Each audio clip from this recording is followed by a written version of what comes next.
Skydiving World Championships on ESPN. Proudly brought to you by iFly Singapore, world's largest wind tunnel for indoor skydiving. Main sponsor Resorts World Sentosa Singapore, a million moments, one world. Co-sponsor Sentosa, Asia's favorite playground. Skyloft Rooftop Bar and Restaurant. And the following. So the four-way formation skydiving kicks off with 4 team members, and the objective is for the team to complete as many scoring formations as possible within the working time whilst correctly following the sequence for the round. This category is highly focused on discipline and teamwork.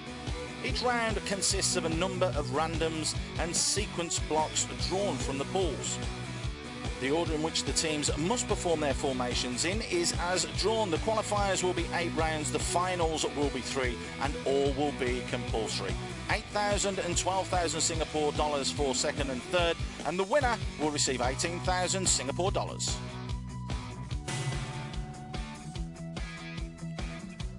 So the first team to take to the tunnel is world champions Arizona Airspeed from the US of A.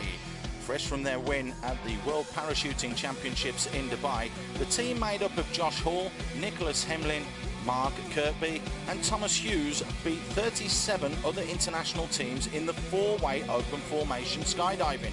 Based at Skydive Arizona in Eloy, this team has a long history of winning championships.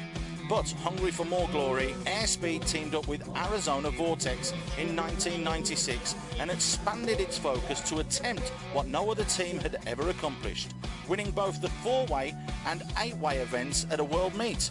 However, excelling in both categories started to take its toll on the team.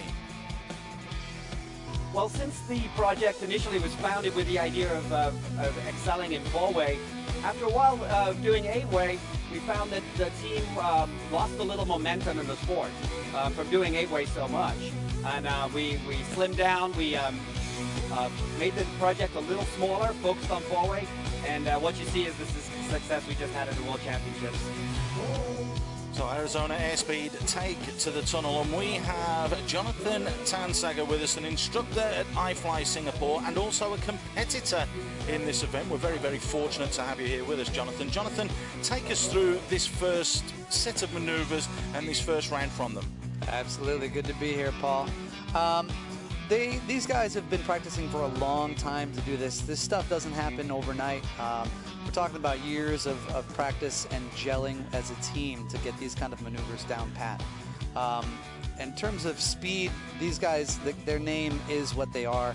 I haven't seen another team that's as fast as these guys, and it even makes all their competitors kind of, jaw drop a little bit when they look at them. Lots of technical maneuvers being done there. Can you run us through one or two? Yeah, exactly. What they're doing is a set of maneuvers that are drawn from the pool, like you mentioned before, and they're just redoing them over and over again to see how many points they can accomplish in the given time. Rhythm XP were up next. This is also another team from the USA that trains at Skydive in Chicago. And again, you said that they've pulled this from the draw, and again, this is very, very technical stuff with the grabs and the touches. That's important, isn't it? Absolutely. The points made have to be exact. The hand grip on the suit, on the gripper on the suit has to be there, and it has to be able to be seen by the judges. That's the reason why they're wearing white gloves and black suits. As you can see, things like side flake opals, inters, turfs, side buddies, Danish tees, they're all very, very technical terms in the world of indoor skydiving. Absolutely. The pools consist of a set number of maneuvers and positions, formations otherwise, and there are randoms and blocks. The randoms are solid formations and the blocks are moving formations. Well, there were lots of teams and lots of entrants. Next up was Canesen Mathieu, Giorig Damien, Delphish Julien and Antoine Lelure from Norvège. As you can see, very low in the tunnel to start with, aren't they? Is there an advantage of being low, or is it better to be a little bit higher, Jonathan? There isn't much of an advantage in terms of that. What they want is to be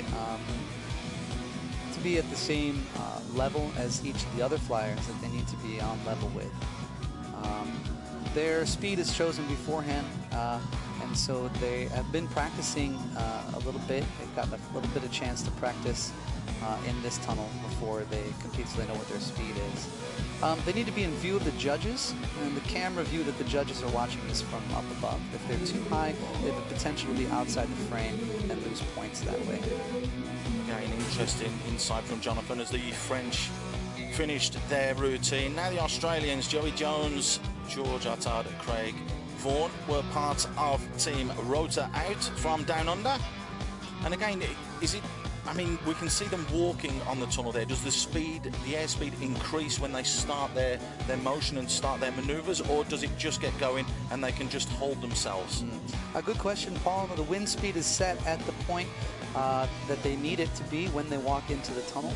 The judging begins as soon as all the performers have left the net. So as soon as all the feet are off the net, the counting starts, the timer is started.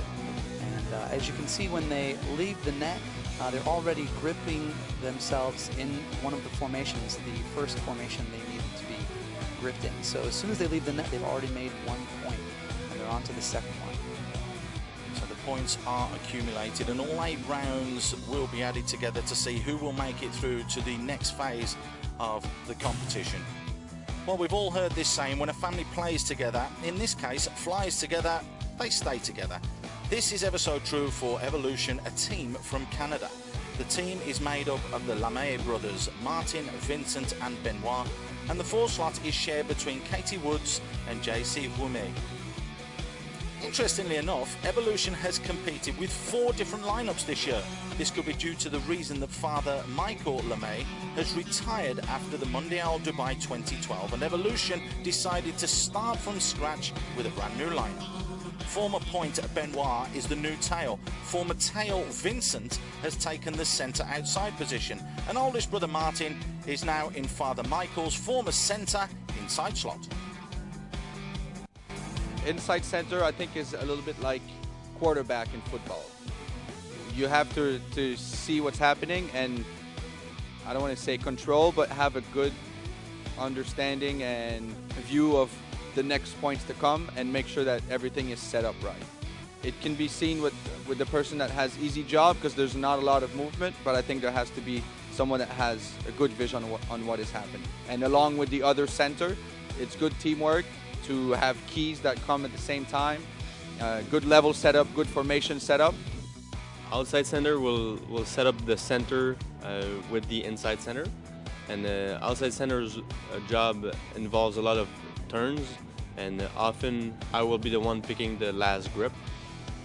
As an inside center, I will have some blocks that are called a switcher. So I will have to learn outside center and point, because sometimes some blocks will put me as a point and the point as inside center. So we'll have some memory to consider also as the outside center and point. So Jonathan, we heard there about the inside positions. What about the others as well, the tail and the points? Are they vitally important, or is it important that everybody works as one? No, everybody needs to work as one. That's exactly true. But each position has its own little job, so it's more like a machine than individuals working together. And it needs to be like a well-oiled machine.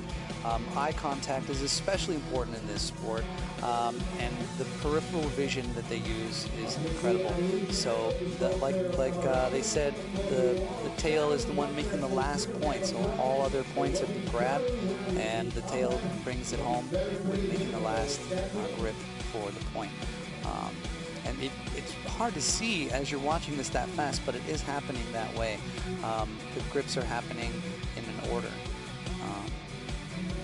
Well, they did extremely well. It was their 6th round there. Evolution, the Canadian side, scoring well throughout the tournament there, but it was Arizona Airspeed that topped after 8 rounds with an average of 32.